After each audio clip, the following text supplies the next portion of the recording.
Today we've got a laptop here that when we look at it, it looks like a really thin, really lightweight, well-constructed aluminium laptop for mobility that looks like those office boring laptops that can perform tasks like PowerPoint, Word, Excel, and not much more. But when we look at the specifications with an i7 12th generation with a OLED screen right over here, and besides all that, if this is not enough, we can plug it into an external GPU and play the most demanding games on the market, then this is probably a beast in disguise. Now it comes with Windows 11, and if you are going to get this machine, I will leave a link down below so that you can check specifications, prices and whatnot, and you will get Windows 11.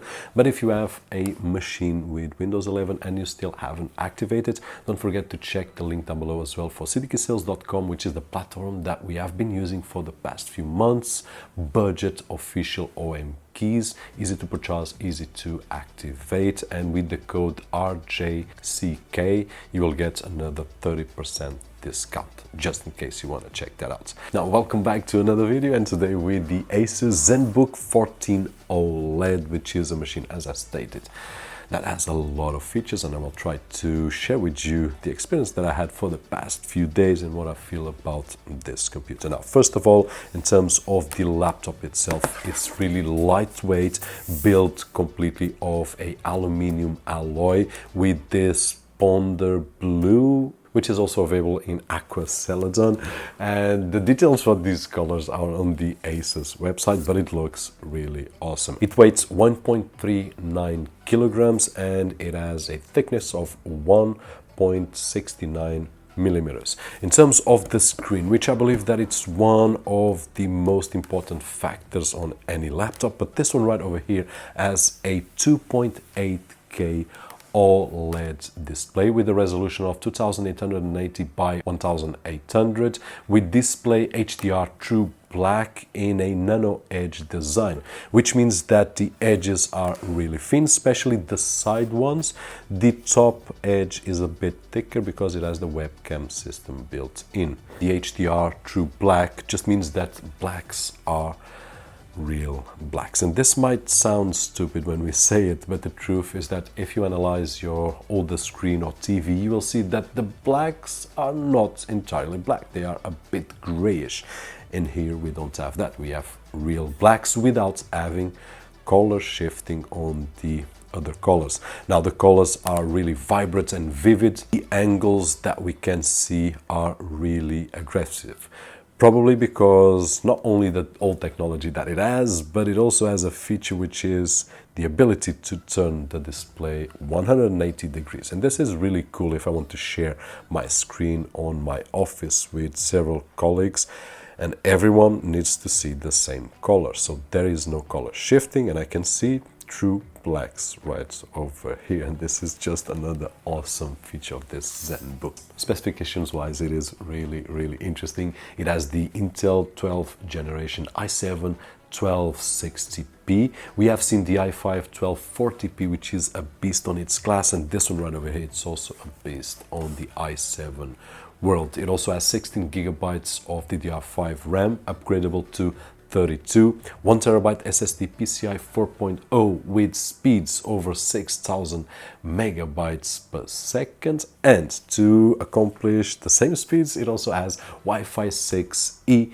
which will give us class gigabit connections. And talking about gigabit, it comes with a USB adapter, so if we want to connect RJ45 cable we can, or Ethernet cable we can. Battery will give us 18 hours of autonomy, depending on what we are doing, of course, but it has a quick charging mode, which we will get 60% of battery in just 45 minutes of charging using the power adapter included.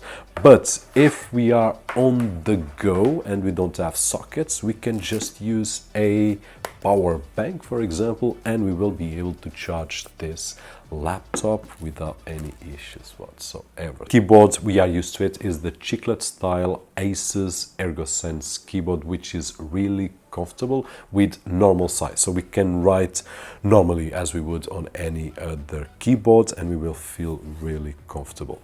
The touchpad is one of the best that we have seen. ASUS for the past few years has been giving this kind of trackpad on their high-end laptops, and it's really precise, smooth, easy to use, but it has one feature that I do love, and we have seen on other top models from ASUS, which is the number pad 2.0, and in my opinion is the best way to have the space organized without giving a bigger laptop, but at the same time giving the opportunity for the user to insert numbers in a really easy manner without using the keys on the top.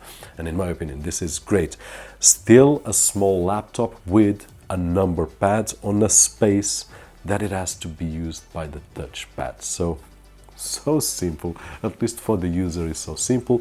Probably for the production it's not that simple. The web camera, it is a HD 720p camera, but it surprised me because it has a 3D NR image improvement from ASUS, which will turn the image clear and with less noise. And besides that, it also has the options on the AI suite from ASUS that will improve the experience that we have for video calls. In terms of connectivity, also all that we need, and we have a micro SD slot, 2 Thunderbolt 4, which I do love, and one audio combo 3.5mm, a HDMI 2.0 and a USB Type A 3.2 generation 2. In terms of performance, the last laptop that we have seen was the ASUS Zephyrus 16 inches with dual screens, which is a beast, as you could see, with dedicated GPU 3080 Ti. With this one doesn't have a dedicated GPU, only the Intel X Iris. But if we compare the performance of the CPU, is not that below. It's a little bit below the Zephyrus, which is normal, but we are talking about a decent speed. On Geekbench we were getting 1550, 8680 on multi-core score, and then on Cinebench 1700, 9500. So yes, it is a few notches behind of that machine, which is a top-end machine, but it's not that much. And this is the idea that I wanted to transmit, because we will be able to do any task. If you are looking for a machine that is able to do video editing without any issues whatsoever, this is the machine that we are looking for, because we can take it to anywhere. Now, the biggest limitation that we will find, and it's not that big of a deal, is in terms of GPU. It has the integrated GPU, which is the Intel Iris X, which is capable of doing some things, and we will notice this especially on games. If you are tending to play games, then probably you will want to wait a few more minutes for the solution that I have for you. But what we can achieve with the laptop by its own is, for example, on Call of Duty at 1080 with average graphics, we were getting 20 to 30 frames per second, which is bare minimum, I would say, but I was able to play that game without much issues. Now, if I lower down a little bit, it will get to 30 to 35 frames per second, which is a little bit more acceptable and capable of playing. If we move to Overwatch 2, for example, then we will get a little bit higher performance, actually the double. 1080 with average graphics, we were getting roughly 60 to 70 frames per second, having in mind that this monitor or this display has a refresh rate of 90 Hz, which is awesome for an OLED display. So this to say that we are not that limited. The integrated GPU is not that bad. It's capable of playing some games, not capable of playing all the games. And that's why I love Thunderbolt 4, because it gives me the freedom to use external GPUs. And today I can invest in a 3080, which is the GPU that I have at this moment, but in a few months or years I can invest in another GPU like a 4080 or something like that, and have improved performance over time without changing the laptop, which has specifications that will last for quite a few years.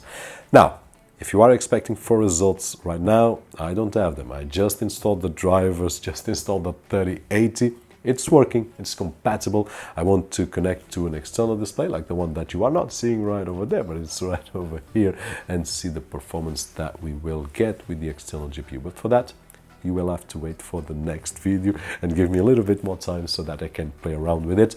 That being said, hope that you guys enjoyed the video, and if you did so, don't forget that usual thumbs up right over there, which is really appreciated on this side of the screen. My name is Roberto, and as always, I'll see you guys on the next one.